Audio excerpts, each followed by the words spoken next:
Africa has brutally shown France the exit door. First, Mali kicked the French out, then Burkina Faso, and now the French government has surrendered.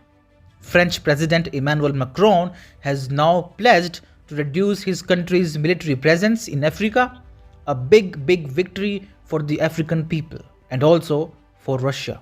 Hi and welcome, you're watching Outright. We tell you the right side of the story. Subscribe to our channel and press the bell icon for such outright videos.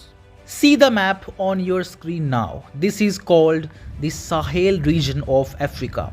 Some call it France's own Afghanistan. Countries in the region including Mali, Burkina Faso and Central African Republic are France's former colonies. France sent its troops to the region in 2013 in the name of countering terrorism.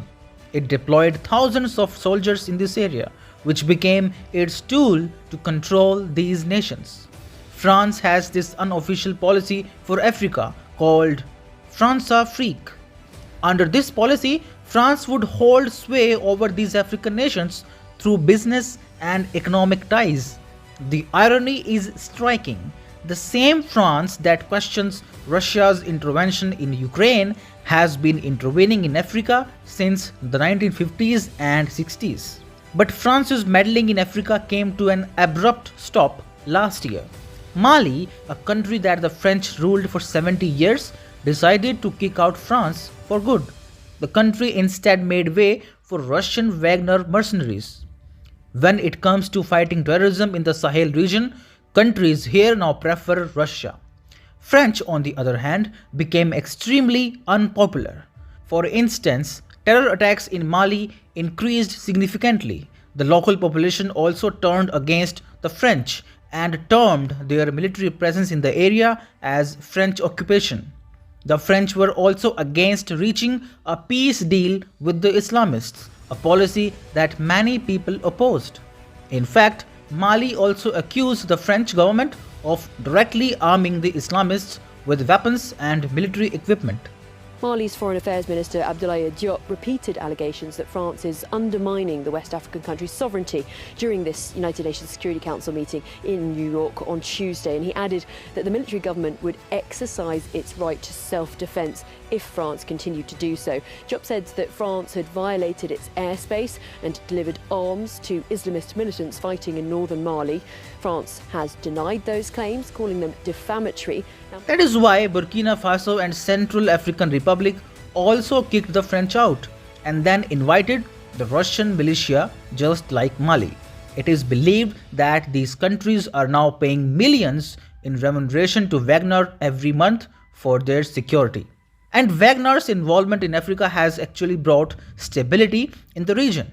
For example, in the Central African Republic, the Wagner group has helped the government prevent rebel groups from extending their control.